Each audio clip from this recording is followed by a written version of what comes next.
മലപ്പുറം ജില്ലയിലായിരുന്നു നാടിനെ നടുക്കിയ സംഭവം അരങ്ങേറിയത്. മലപ്പുറം ജില്ലയിലെ കരുവാരക്കുണ്ട് പോലീസ് സ്റ്റേഷനിലേക്ക് രാത്രി ഏകദേശം 11 മണിയോടുകൂടി ഒരാൾ കടന്നു വന്നു. തുവ്വൂർ പഞ്ചായത്തിലെ കൃഷി ഓഫീസിൽ താൽക്കാലിക ജീവനക്കാരിയായിരുന്ന തന്റെ ഭാര്യ സുജിത ഇത്രയും നേരമായിട്ടും ഓഫീസിൽ നിന്ന് തിരികെ മടങ്ങിയെത്തിയില്ല എന്നുള്ള പരാതിയുമായിരുന്നു ഭർത്താവ് മനോജ് എന്ന വ്യക്തി സ്റ്റേഷനിലേക്ക് കടന്നു വന്നത്. കൃഷി ഓഫീസിൽ അന്വേഷിച്ച സമയത്ത് ഉച്ചയോടുകൂടി സുജിത ഹോസ്പിറ്റലിലേക്ക് പോയി എന്നുള്ള വിവരമായിരുന്നു ലഭിച്ചത്.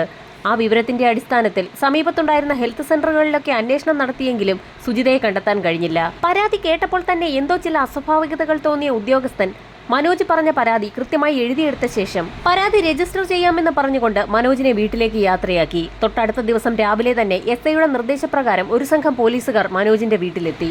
സുജിതയെക്കുറിച്ച് വിശദമായി അന്വേഷിച്ചറിഞ്ഞ ശേഷം പോലീസ് സംഘം അവർ ജോലി ചെയ്തിരുന്ന കൃഷി ഓഫീസിലേക്ക് എത്തുകയും അവിടെയുള്ള ആളുകളോട് സുജിതയെക്കുറിച്ച് അന്വേഷിക്കുകയും ചെയ്തു.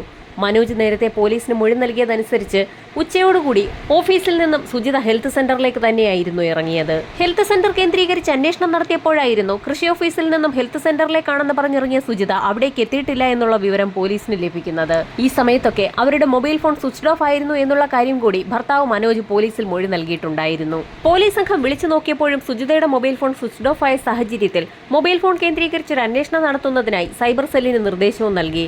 ഇതോടൊപ്പം തന്നെ സുജിത പോകാൻ സാധ്യതയുള്ള എല്ലാ മേഖലകളിലേക്കും പോലീസ് അവരുടെ അന്വേഷണം വിപുലമാക്കി. സുജിതയെ കാണാതായ ദിവസം പഞ്ചായത്തിൽ ഇലക്ഷനുമായി ബന്ധപ്പെട്ട് റാലിയും ഇതോടൊപ്പം തന്നെ സമ്മേളനവും നടന്നിരുന്നു. അവയിലൊക്കെ സുജിത ആക്റ്റീവായി പങ്കെടുത്തിരുന്നു എന്നുള്ള വിവരം കൂടി പോലീസിന് ലഭിച്ചു. സുജിതയുമായി പരിചയമുള്ള വ്യക്തികളെ കേന്ദ്രീകരിച്ച് അന്വേഷണം നടത്തിയിട്ട് പോലീസ് സംഘത്തിന് ഒരു തുമ്പും ലഭിക്കാത്ത സാഹചര്യത്തിൽ സുജിതയെ കാണാനില്ല എന്നുള്ള വാർത്തയുമായി പോലീസ് സംഘം തന്നെ അവരുടെ പേജിൽ ഒരു ഫേസ്ബുക്ക് കുറിപ്പ് പബ്ലിഷ് ചെയ്യുകയും ചെയ്തു. കാണാതായ സ്ത്രീയെക്കുറിച്ച് എന്തെങ്കിലും വിവരം ലഭിക്കുന്ന വ്യക്തികൾ കുറിപ്പിൽ പറഞ്ഞിട്ടുള്ള നമ്പറിൽ അറിയിക്കണമെന്ന് കൂടി പോലീസ് സംഘം വ്യക്തമാക്കിയിട്ടുണ്ടായിരുന്നു. അതിവേഗം തന്നെ പോലീസിന്റെ പോസ്റ്റ് വാട്സപ്പിലും മറ്റ് സോഷ്യൽ മീഡിയ പ്ലാറ്റ്ഫോമുകളിലുമൊക്കെ പ്രചരിച്ചു. ദിവസങ്ങൾ കടന്നുപോയിട്ടും പക്ഷേ സുജിതയെക്കുറിച്ച് ഒരു വിവരം പോലും പോലീസിന് കളക്ട് ചെയ്യാൻ കഴിഞ്ഞില്ല. കാണാതായിരിക്കുന്നത് കോൺഗ്രസിന്റെ ഒരു സജീവ പ്രവർത്തകയായതുകൊണ്ടാണ് കമ്മ്യൂണിസ്റ്റ് ഭരണം നിലനിൽക്കുന്ന സാഹചര്യത്തിൽ പോലീസുകാർ സുജിത തിരോധാന കേസിൽ വേണ്ട രീതിയിൽ ഇടപെടാത്തതെന്ന് വിവിധ കോണിൽ നിന്നും ആക്ഷേപമുയർന്നു. ഒടുവിൽ അന്വേഷണത്തിൽ വേണ്ടത്ര പുരോഗതിയില്ല എന്ന് പറഞ്ഞുകൊണ്ട് നാട്ടുകാരുടെ നേതൃത്വത്തിൽ ഒരു ആക്ഷൻ കൗൺസിൽ തന്നെ രൂപീകരിക്കപ്പെട്ടു. ആക്ഷൻ കൗൺസിലിന് പുറമെ കമ്മിറ്റികൾ രൂപീകരിക്കുന്നതിന്റെ ഭാഗമായും ആളുകൾ പ്രവർത്തനം ആരംഭിച്ചു. യൂത്ത് കോൺഗ്രസ് പ്രവർത്തകരുടെ നേതൃത്വത്തിലുള്ള വലിയൊരു ടീം തന്നെ പഞ്ചായത്ത് ഓഫീസ് ഉപരോധിക്കുന്ന ഒരു ഘട്ടം വരെ എത്തി. ഈ സമയത്തായിരുന്നു കരുവാരക്കുണ്ട് സ്റ്റേഷനിലെ പോലീസ് സംഘം അവിടേക്ക് എത്തിയത്. പ്രക്ഷോഭമൊന്ന് അനുനയിപ്പിക്കാനും കൂടുതൽ വിവരങ്ങൾ തിരക്കുന്നതിനുമായി പ്രക്ഷോഭങ്ങളുടെ നേതാവും മണ്ഡല സെക്രട്ടറി കൂടിയായ വിഷ്ണുവിനെ പോലീസ് സംഘം സ്റ്റേഷനിലേക്ക് കൂട്ടിക്കൊണ്ടുപോയി. പലപ്പോഴും പല ആളുകളുടെയും പ്രശ്നങ്ങളുമായി ബന്ധപ്പെട്ട റെക്കമെൻഡേഷനുമായി വിഷ്ണു സ്റ്റേഷനിലെത്താറുള്ളതുകൊണ്ട് തന്നെ സ്റ്റേഷൻ SI അയാളെ കാത്തിരിക്കുകയായിരുന്നു. രാഷ്ട്രീയ പ്രവർത്തനങ്ങൾക്ക് പുറമെ പഞ്ചായത്ത് ഓഫീസിൽ താൽക്കാലിക ജീവനക്കാരൻ കൂടിയായ വിഷ്ണുവിന് സുജിതയെ പരിചയമുണ്ടായിരുന്നു. അതുകൊണ്ട് തന്നെ അതുമായി ബന്ധപ്പെട്ട നിരവധി ചോദ്യങ്ങൾ SI അടങ്ങുന്ന സംഘം വിഷ്ണുവിനോട് ചോദിക്കുകയും ചെയ്തു. കുടുംബശ്രീയുടെ പ്രവർത്തനവുമായി ബന്ധപ്പെട്ട് സുജിത വളരെ ആക്റ്റീവായതുകൊണ്ട് തന്നെ അവരെ നല്ല പരിചയമുണ്ടെന്നും വിഷ്ണു പോലീസിന് മൊഴി നൽകി. അത്രയെടുത്ത പരിചയക്കാരിയായിട്ടും സുജിതയെ കാണാതായ സാഹചര്യത്തിൽ എന്തുകൊണ്ടാണ് അവരെ വിളിച്ചു നോക്കാത്തതെന്ന് SI ചോദിച്ചെങ്കിലും വിളിച്ചു നോക്കാൻ തനിക്ക് സമയം കിട്ടിയില്ല എന്നുള്ളതായിരുന്നു വിഷ്ണുവിന്റെ മറുപടി. സുജിതയെ കാണാതായ ദിവസം പകൽ വിഷ്ണു എവിടെയായിരുന്നു എന്നുള്ള പോലീസിന്റെ ചോദ്യത്തിന് താൻ കരുവാരക്കുണ്ടിൽ തന്നെ ഉണ്ടായിരുന്നു എന്ന് അയാൾ തറപ്പിച്ച് മറുപടിയും പറഞ്ഞു. എന്നാൽ വൈകുന്നേരം വരെ കരുവാരക്കുണ്ടിലുണ്ടായിരുന്ന വിഷ്ണുവിനെ വൈകുന്നേരം ഏകദേശം 5 മണിയോടുകൂടി തുവ്വൂർ പഞ്ചായത്തിൽ കണ്ടതായി പല ആളുകളും മൊഴി നൽകിയെന്നുള്ള പോലീസിന്റെ നിർണായകമായ ഒരു ചോദ്യത്തിന് മുൻപിൽ വിഷ്ണു പതറിപ്പോയി. രാഷ്ട്രീയ പ്രവർത്തനത്തിന്റെ ഭാഗമായി താൻ തുവ്വൂരിൽ പോകാറുണ്ടെന്നും അന്ന് ചില സാധനങ്ങൾ വാങ്ങുന്നതിന്റെ ഭാഗമായാണ് അവിടെ പോയതെന്നും അയാൾ പോലീസിന് മൊഴി നൽകി. കരുവാരക്കുണ്ടിൽ കിട്ടാത്ത എന്ത് സാധനമാണ് തുവ്വൂരിൽ പോയി വിഷ്ണു വാങ്ങിയതെന്ന് SI നിർണായകമായ ഒരു ചോദ്യം ചോദിച്ചപ്പോഴായിരുന്നു വിഷ്ണുവിന് മറുപടി പറയാനില്ലാതെയിരുന്നത്. തുവ്വൂരിലെ ജുവലറിയിൽ നിന്നും വിഷ്ണു ഇറങ്ങി വരുന്നതായി പല ആളുകളും കണ്ടു എന്ന് ആ സമയത്തായിരുന്നു SI അപ്രതീക്ഷിതമായി വിഷ്ണുവിനോട് പറയുന്നത്. ജുവലറി എന്ന് കേട്ടപ്പോൾ തന്നെ അയാളുടെ മുഖം വിളറി വെളുക്കുന്നത് പോലീസുകാർ ശ്രദ്ധിച്ചു. ജുവലറിയിൽ കയറി എന്ത് സാധനമാണ് വിഷ്ണു വാങ്ങിയതെന്ന് SI ചോദിച്ച സമയത്ത് താൻ തന്റെ ചില സുഹൃത്തുക്കളെ കാണാനായിരുന്നു ജുവലറിയിലേക്ക് കയറിയതെന്നായിരുന്നു വിഷ്ണുവിന്റെ മൊഴി. എന്നാൽ ജുവലറിയിൽ CCTV ഉള്ള കാര്യം തനിക്ക് അറിഞ്ഞുകൂടെയെന്ന് SI ചോദിച്ച നിമിഷത്തിലായിരുന്നു ശരിക്കും വിഷ്ണു അമ്പരന്ന് പോയത്. അയാളുടെ ആ പതർച്ച എല്ലാ പോലീസുകാരും ശ്രദ്ധിക്കുന്നുമുണ്ടായിരുന്നു. ജുവലറിയിൽ സ്വർണം വിൽക്കുന്നതിന് വേണ്ടിയാണ് വിഷ്ണു പോയതെന്നും അത് ആരുടെ സ്വർണമാണെന്നും ആ സ്വർണം എങ്ങനെയാണ് വിഷ്ണുവിന്റെ കൈവശം എത്തിയതെന്നുമുള്ള കാര്യങ്ങളൊക്കെ തങ്ങൾക്ക് വ്യക്തമായി അറിവുള്ള കാര്യമാണെന്നും ഇനിയൊന്നും ഒളിച്ചു വെച്ചിട്ട് കാര്യമില്ല എന്നുകൂടി SI പറഞ്ഞതോടെ വിഷ്ണുവിനെ ആകെ വിയർത്തു തുടങ്ങി. താൻ പിടിക്കപ്പെട്ടു എന്ന് മനസ്സിലാക്കിയ വിഷ്ണു പല കഥകളും പോലീസിനോട് പറഞ്ഞു തുടങ്ങി. തനിക്കൊരബദ്ധം പറ്റിയതാണെന്നും സുജിതയും താനും തമ്മിൽ നല്ല സുഹൃത്തുക്കളായിരുന്നു എന്നും സൗഹൃദത്തിൽ ഇരിക്കുന്ന സമയത്ത് പരസ്പരം പണം നൽകിയിട്ടുണ്ടെന്നും വിഷ്ണു പോലീസിന് മൊഴി നൽകി. എന്നാൽ വിഷ്ണുവിന്റെ മൊഴിയെ തിരുത്തിക്കൊണ്ടായിരുന്നു SI ചില കാര്യങ്ങൾ പറഞ്ഞത്. പലപ്പോഴും വിഷ്ണു തന്നെയാണ് സുജിതയുടെ കയ്യിൽ നിന്നും പണം കൈപ്പറ്റിയിരുന്നത്. ആ പണമൊക്കെ തനിക്ക് തിരികെ നൽകണമെന്ന് സുജിത പല ആവർത്തി വിഷ്ണുവിനോട് ആവശ്യപ്പെടുകയും ചെയ്തിരുന്നു. തുവൂരിലെ ജുവലറിയിൽ വിഷ്ണു വിറ്റതൊക്കെ സുജിതയുടെ സ്വർണ്ണാഭരണങ്ങളാണ്. അങ്ങനെയെങ്കിൽ സുജിതയ്ക്ക് എന്താണ് സംഭവിച്ചതെന്ന് തങ്ങൾക്കറിയണമെന്ന് കൂടി SI വിഷ്ണുവിനോട് പറഞ്ഞു. സുജിതയ്ക്ക് പുറമെ പല ആളുകളുടെ കയ്യിൽ നിന്നും വിഷ്ണു പണം കൈപ്പറ്റുന്നുണ്ടായിരുന്നു.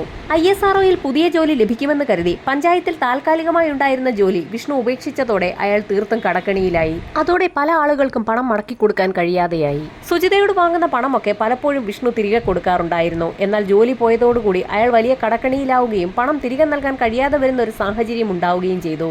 ഈ സമയത്ത് സുജിത നിരന്തരം തന്നോട് പണം ആവശ്യപ്പെട്ടെന്നും പണത്തെ ചൊല്ലി ഭീഷണിപ്പെടുത്തിയെന്നും വിഷ്ണു പോലീസിനോട് പറഞ്ഞു. എന്നാൽ വിഷ്ണുവിന്റെ മൊഴികളിലൊക്കെ ചില സ്പെല്ലിംഗ് മിസ്റ്റേക്കുകൾ ഉണ്ടെന്ന് മനസ്സിലാക്കിയ SI മറ്റ് ചില നിർണായക വിവരങ്ങൾ വിഷ്ണുവിനോട് പറഞ്ഞു. സുജിതയെ കാണാതായി എന്നുള്ള പരാതി ലഭിച്ചപ്പോൾ മുതൽ തന്നെ പോലീസ് സംഘം അന്വേഷണം വ്യാപിപ്പിച്ചിരുന്നു. മൊബൈൽ ഫോൺ കേന്ദ്രീകരിച്ച് നടത്തിയ അന്വേഷണത്തിൽ സുജിത അവസാനമായി വിളിച്ചിരിക്കുന്നത് വിഷ്ണുവിനെയാണെന്ന് പോലീസ് കണ്ടെത്തുകയും ചെയ്തിരുന്നു. സുജിതയുടെ മൊബൈൽ ഫോൺ സ്വിച്ച്ഡ് ഓഫ് ആയിരിക്കുന്നത് വിഷ്ണുവിന്റെ വീടിന് പരിസരത്ത് വെച്ചാണ്. അത് മാത്രവുമല്ല, പോലീസ് അന്വേഷണം തീർത്തും പരാജയമാണെന്നും പോലീസ് അന്വേഷണത്തിൽ ഉഴപ്പുകയാണെന്നുമൊക്കെ കാണിച്ചുകൊണ്ട് വിഷ്ണു തന്നെ നിരന്തരം പോലീസുകാർക്കെതിരെ പോസ്റ്റുകൾ ഇടുന്നത് പോലീസ് ആദ്യം മുതൽ തന്നെ നോട്ട് ചെയ്യുന്നുണ്ടായിരുന്നു. ആ നിമിഷം മുതൽ തന്നെ വിഷ്ണുവിനെ കേന്ദ്രീകരിച്ച് വിശദമായ ഒരു അന്വേഷണം പോലീസ് സംഘം നടത്തി വരികയായിരുന്നു. ആ അന്വേഷണത്തിലാണ് സുജിതയിൽ നിന്നും മാത്രമല്ല കുടുംബശ്രീയുമായി ബന്ധപ്പെട്ട് നിരവധി പാവപ്പെട്ട സ്ത്രീകളിൽ നിന്നും വിഷ്ണു പണം കൈപ്പറ്റിയതായി പോലീസിന് വിവരം ലഭിക്കുന്നത്. പല സ്ത്രീകളുടെ കൈകളിൽ നിന്നും പണം വാങ്ങിയതിനു ശേഷം അത് തിരിമറി നടത്തുന്ന ഒരു സ്വഭാവം വിഷ്ണുവിനുണ്ട്. കുടുംബശ്രീയുടെ സജീവ പ്രവർത്തക എന്ന നിലയിൽ അതുമായി ബന്ധപ്പെട്ട് മറ്റുള്ള സ്ത്രീകൾ സുജിതയോട് പരാതി പറയാനും സുജിത തന്നെ അതൊക്കെ വിഷ്ണുവിനോട് ചോദിക്കാനും സാധ്യതയുള്ളതുകൊണ്ടല്ലേ സുജിതയെ വിഷ്ണു ഇല്ലാതെയാക്കിയതെന്ന് പോലീസ് നിർണായകമായൊരു ചോദ്യം അപ്പോഴാണ് ചോദിച്ചത്. ഒന്നിനും മറുപടി പറയാനില്ലാതെ വിഷ്ണു തലകുനിച്ചിരിക്കുക മാത്രമാണ് ചെയ്തത്. ഒടുവിൽ സുജിതയ്ക്ക് എന്താണ് സംഭവിച്ചതെന്ന് വിഷ്ണുവിനെ കൊണ്ട് തന്നെ പോലീസ് സംഘം പറയിപ്പിച്ചു. ഇലക്ഷനുമായി ബന്ധപ്പെട്ട റാലി നടക്കുന്നതിനിടയിൽ സജീവ സാന്നിധ്യമായി സുജിതയുണ്ടായിരുന്നു. ഈ സമയത്തായിരുന്നു തന്റെ വീടിന്റെ പരിസരത്തുകൂടി റാലിയിൽ പങ്കെടുത്തു നിന്നിരുന്ന സുജിതയെ നേരത്തെ കടം വാങ്ങിയിട്ടുള്ള പണം തിരികെ നൽകാമെന്ന് പറഞ്ഞുകൊണ്ട് വിഷ്ണു തന്റെ വീട്ടിലേക്ക് ക്ഷണിക്കുന്നത്. വിഷ്ണുവിന്റെ വീട്ടിലെത്തിയ സുജിതയെ അയാൾ അകത്തേക്ക് ക്ഷണിക്കുകയും സുജിത അകത്തേക്ക് കയറിയ നിമിഷത്തിൽ തന്നെ അപ്രതീക്ഷിതമായി വിഷ്ണു വാതിലടയ്ക്കുകയും ചെയ്തു. സുജിത വീട്ടിലേക്ക് വരുമെന്നുള്ള കാര്യം നേരത്തെ തന്നെ വിഷ്ണു തന്റെ സഹോദരങ്ങളെ അറിയിച്ചു. സഹോദരങ്ങളും ആ വീടിനുള്ളിൽ ഒളിച്ചു നിൽക്കുന്നുണ്ടായിരുന്നു. വിഷ്ണു അപ്രതീക്ഷിതമായി വാതിലടച്ചതിനെ തുടർന്ന് ഞെട്ടിപ്പോയ സുജിത തിരിഞ്ഞു നോക്കിയ നിമിഷത്തിൽ തന്നെ വീടിനുള്ളിൽ ഒളിച്ചിരിക്കുകയായിരുന്ന വിഷ്ണുവിന്റെ സഹോദരങ്ങൾ തീർത്തും അപ്രതീക്ഷിതമായി തന്നെ സുജിതയുടെ വായും മൂക്കും പൊത്തിപ്പിടിക്കുകയും ചെയ്തത്. ശ്വാസത്തിനായി ഏറെ നേരം സുജിത പിടയുന്നത് വിഷ്ണു നോക്കിക്കൊണ്ട് തന്നെ നിന്നു. അല്പസമയം കഴിഞ്ഞപ്പോൾ സുജിത ബോധരഹിതയായി താഴെ വീണു. സുജിതയുടെ മരണം ഉറപ്പാക്കുന്നതിന് വേണ്ടി ഒരു കയർ ഉപയോഗിച്ച് അവരുടെ കഴുത്തിൽ കുരുക്കിടുകയും ശേഷം സമീപത്തുണ്ടായിരുന്ന ഒരു ജനലിലേക്ക് ആ കയർ കൊളുത്തി സുജിതയെ കെട്ടിത്തൂക്കുകയും ചെയ്തു. സുജിതയുടെ മരണം ഉറപ്പാക്കിയ ശേഷം കെട്ടഴിച്ച് സുജിതയെ നിലത്ത് കിടത്തുകയും അവരുടെ കൈവശമുണ്ടായിരുന്ന ആഭരണങ്ങളൊക്കെ അഴിച്ചെടുത്തുകൊണ്ടുപോയി തുവൂരിലുള്ള ഒരു ജുവലറിയിൽ കൊണ്ടുപോയി വിൽക്കുകയും ചെയ്തു. അങ്ങനെ ലഭിച്ച പണം ഈ പരിപാടിയിൽ പങ്കെടുത്ത എല്ലാവർക്കുമായി താൻ വീതിച്ചു നൽകിയെന്നുകൂടി വിഷ്ണു പോലീസിന് മൊഴി നൽകി. സുജിതയുടെ മൃതദേഹം വീടിനുള്ളിൽ തന്നെയായിരുന്നു സൂക്ഷിച്ചിരുന്നത്. ഈ സമയത്തായിരുന്നു വിഷ്ണുവിന്റെ അച്ഛൻ സംഭവസ്ഥലത്തേക്ക് എത്തുന്നത്. കാര്യങ്ങളൊക്കെ കേട്ട് കഴിഞ്ഞപ്പോൾ സുജിതയുടെ മൃതദേഹം മറവ് ചെയ്യണമെന്ന് അയാൾ ആവശ്യപ്പെടുകയും എങ്ങനെ മറവ് ചെയ്യണമെന്നുള്ള ബുദ്ധി പറഞ്ഞു കൊടുക്കുകയും ചെയ്തു. വിഷ്ണുവിന്റെ വീടിന്റെ പിൻഭാഗത്തായി വേസ്റ്റ് ഉപേക്ഷിക്കുന്ന ഒരു കുഴിയുണ്ട്. അതൊന്നുകൂടി വലുതാക്കി സുജിതയെ അതിൽ മറവ് ചെയ്യാനാണ് സംഘം തീരുമാനിച്ചത്. പ്ലാൻ ചെയ്തതിന്റെ അടിസ്ഥാനത്തിൽ വേസ്റ്റ് ഇടുന്ന കുഴി കുറച്ചുകൂടി വലുതാക്കുകയും സുജിതയുടെ മൃതദേഹം ഒരു പ്ലാസ്റ്റിക് കവറിലേക്ക് ഇറക്കി വെച്ചതിന് ശേഷം ആ കുഴിയിലേക്ക് തള്ളുകയും ചെയ്തു. അതിനുശേഷം ആ കുഴി മൂടി. കുഴി മൂടുന്നതിനിടയിലായിരുന്നു തുവൂരിലെ ജുവലറിയിലേക്ക് അവരുടെ ആഭരണങ്ങൾ വിൽക്കുന്നതിന് വേണ്ടി വിഷ്ണു പോയത്. സ്വർണ്ണാഭരണങ്ങൾ വിറ്റ പണവുമായി ജുവലറിയിൽ നിന്നും വിഷ്ണു വീട്ടിലേക്ക് എത്തിയപ്പോഴേക്കും കുഴിയുടെ പണി പൂർത്തിയാകുകയും മൃതദേഹം അതിലിട്ട് മൂടുകയും ചെയ്തിരുന്നു. എന്നാൽ ഇതിനിടയിൽ സുജിതയെ കാണാനില്ല എന്ന് പറഞ്ഞുകൊണ്ട് അവരുടെ ഭർത്താവ് മനോജ് അവിടെയൊക്കെ അന്വേഷിച്ച് നടക്കുന്നതും വിഷ്ണു കണ്ടിരുന്നു. ആ സമയത്ത് വിഷ്ണുവിനോടും മനോജ് സുജിതയെക്കുറിച്ച് ചോദിച്ചിരുന്നു. പിന്നീട് മനോജ് പോലീസ് സ്റ്റേഷനിൽ പോയി പരാതി നൽകിയ കാര്യങ്ങളൊക്കെ വിഷ്ണു വഴിയിൽ നിന്ന് തന്നെ അറിയുകയും അതൊക്കെ വീട്ടിൽ വന്ന് സുഹൃത്തുക്കളോടും അച്ഛനോടും പറയുകയും ചെയ്തിരുന്നു. പോലീസ് അന്വേഷണം അപകടമാകുമെന്ന് മനസ്സിലാക്കിയ വിഷ്ണു സംഘവും അന്ന് രാത്രി തന്നെ മറ്റൊരു കാര്യം പ്ലാൻ ചെയ്തു. സുജിതയെ കുഴിച്ചു മൂടിയ കുഴിക്ക് മുകളിൽ ഒരു ബാത്റൂം പണിയാനായിരുന്നു സംഘം തീരുമാനിച്ചത്. ബാത്റൂം പണിയുടെ ഭാഗമായി എംസാൻഡും മെറ്റിലുമൊക്കെ സംഘം അവിടെ വരുത്തിക്കുകയും ചെയ്തു. സുജിതയെ കുഴിച്ചുമൂടിയ കുഴിക്ക് മുകളിലാണ് അവയൊക്കെ ഇറക്കി വെച്ചിട്ടുള്ളതെന്നുകൂടി വിഷ്ണു പോലീസിന് മൊഴി നൽകി. യഥാർത്ഥത്തിൽ സുജിതയെ കൊന്ന് കുഴിച്ചുമൂടിയ ശേഷം ആ വ്യക്തികളെ കണ്ടെത്തണമെന്നാവശ്യപ്പെട്ടുകൊണ്ട് ആക്ഷൻ കമ്മിറ്റി രൂപീകരിക്കുകയും അന്വേഷണത്തിൽ പോലീസിന്റെ പോരായ്മ ചൂണ്ടിക്കാട്ടുകയും പോലീസിനെ വെല്ലുവിളിക്കുകയും ചെയ്ത് ആക്ഷൻ കൗൺസിലിന്റെ നേതാവ് ചമഞ്ഞു നടന്നിരുന്ന വിഷ്ണു തന്നെയാണ് കൊലപാതകം നടത്തിയിരിക്കുന്നതെന്ന് വിഷ്ണു പോലീസിനോട് സമ്മതിക്കുമ്പോൾ യഥാർത്ഥത്തിൽ പോലീസ് അതുവരെ നടത്തിയ അന്വേഷണത്തിന് ഒരു ഫലമുണ്ടായിരിക്കുകയാണ്.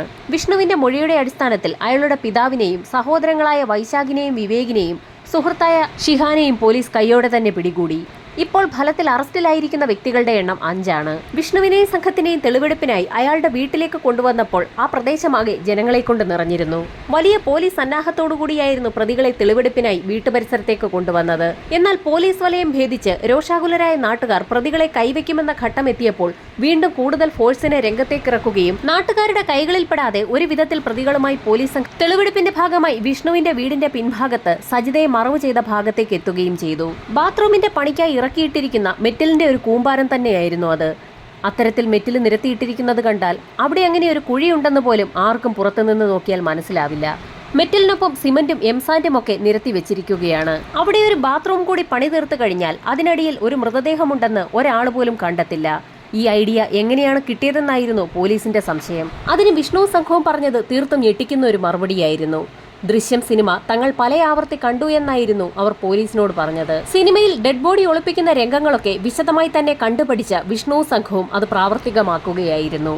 നാട്ടുകാരുടെ കൂടി സഹായത്തോടുകൂടി അവിടെ കൂട്ടിയിട്ടുണ്ടായിരുന്ന മെറ്റിലുകളൊക്കെ മാറ്റിയ ശേഷം കുഴി തുറന്ന് പരിശോധിച്ച് അതിൽ സുജിതയുടെ മൃതദേഹമുണ്ടോ എന്ന് കണ്ടെത്തിയെങ്കിൽ മാത്രമേ അവർ പറയുന്ന കാര്യങ്ങൾ സത്യമാണോ എന്നറിയുന്നതിന് കഴിയുകയുള്ളൂ.